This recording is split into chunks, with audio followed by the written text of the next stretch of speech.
Hello. Today we're going to talk about the notion of failed states.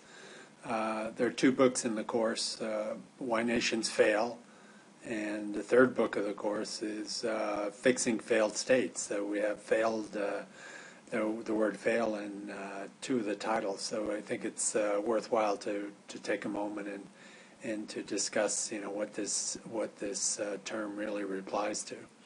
What it really applies to. So we have a number of ways or a number of terms we can use to describe certain types of states. We can say they're functioning states.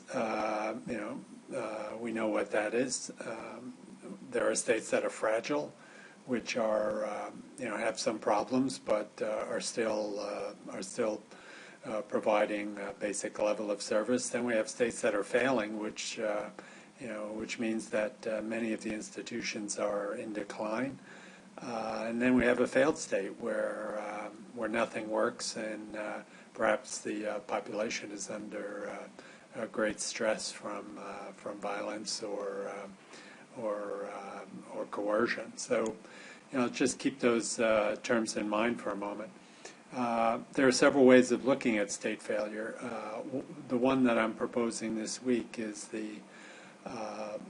there's actually an index called the Fragile States Index. It used to be called the Failed State Index, but some of the countries that were described in the index took offense at the word failed, so they changed the name of the index to Fragile State Index. But I still think some of the states described are really failed states.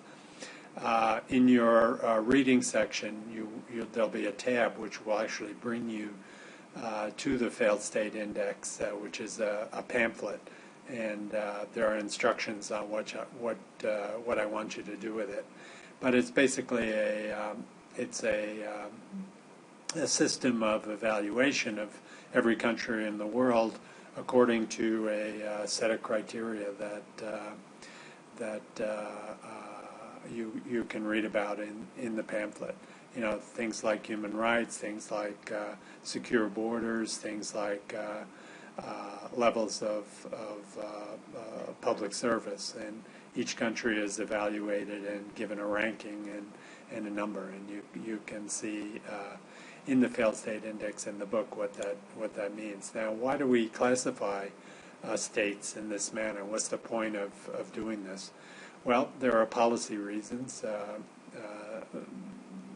Often international assistance is determined by where the state falls in terms of whether it's providing enough services to its own population or whether it needs outside international assistance.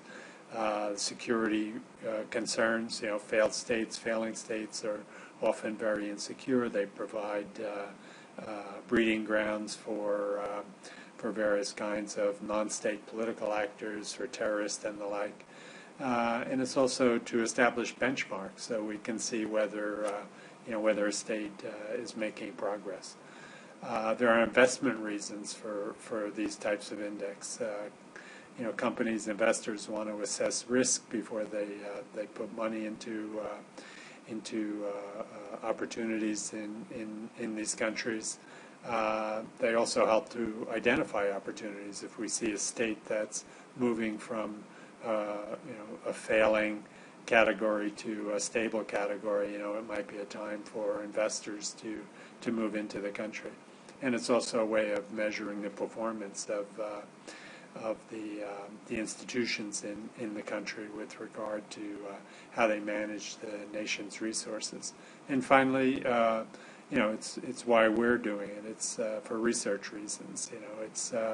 We can take a snapshot of the world at a particular moment in history and see, where particular countries are in terms of, criteria that we think are important, and then we can also track their evolution over time.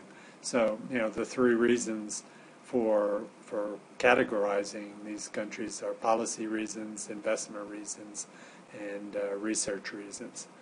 Now, there are problems here. One is that these indices often only use a small set of criteria. So, choice of those criteria is often limited and sometimes problematic. They tend to be holistic, even though a country may be classified as a failed state. There may be some sections of the country which may be doing much better, and I'll discuss an example of that in a moment.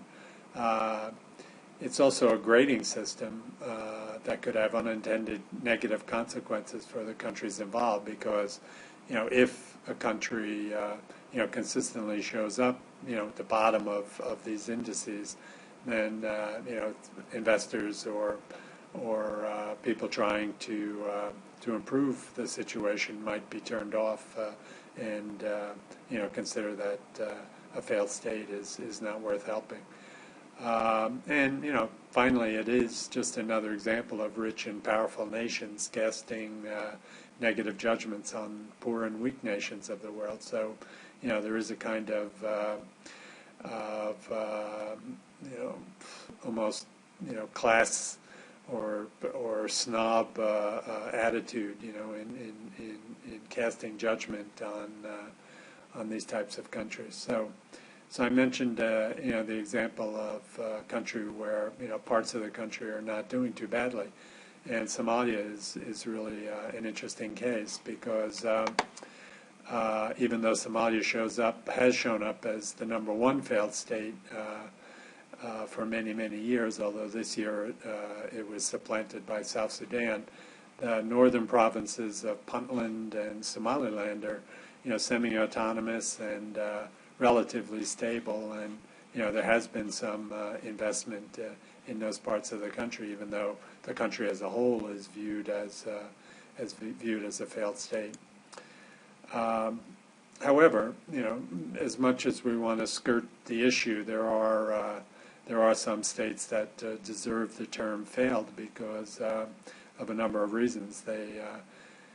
They don't establish administrative control over their territory. They don't provide a basic level of social service, education, healthcare, things like that.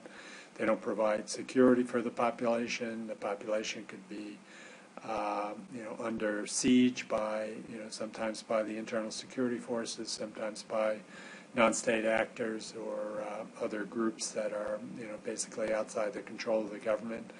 One of the definitions of a state is that it's an entity that's able to establish a monopoly on the use of force. So, and a failed state certainly can't do that. And if you look at, countries like Afghanistan, if you look at South Sudan, if you look at the Congo, you'll see that, the state certainly does not have a monopoly on the use of force.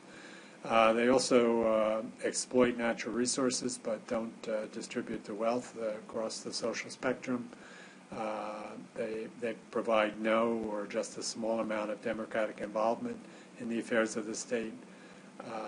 They are unable to protect minorities from the tyranny of the majority, or from interest groups that that have a problem with minorities.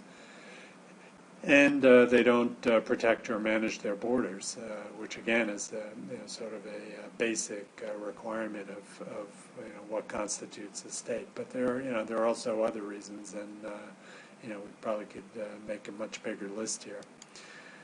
Finally, the failed state index from the Fund for Peace, which is the one we looked at the beginning, is just one of a number of these types of indices, and I will provide you links in the appropriate section for these other reports, other types of analyses, and these have different goals. The Human Development Report put out by the United Nations is actually much more comprehensive in terms of the criteria it uses for evaluating people.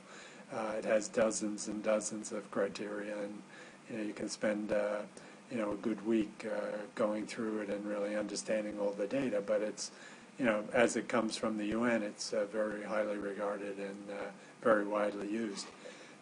There's also a corruptions perception index, which is put out by an NGO in Europe called Transparency International. And that specifically looks at the levels of corruption in different countries around the world.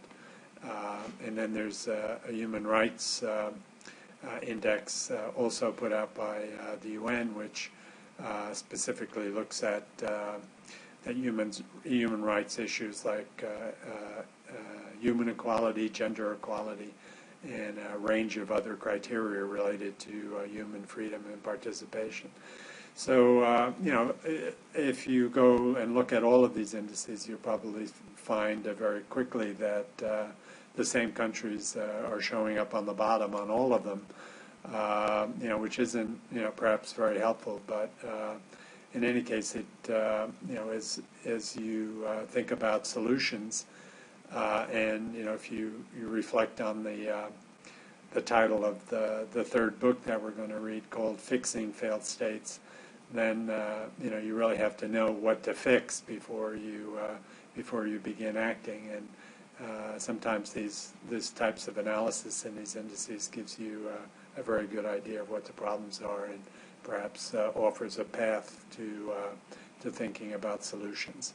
So please consult with the rest of the readings and the modules in this week's lecture, and I want you to spend a little time with the failed state index, fragile state index put out by the Fund for Peace, and the directions for that are in the lesson.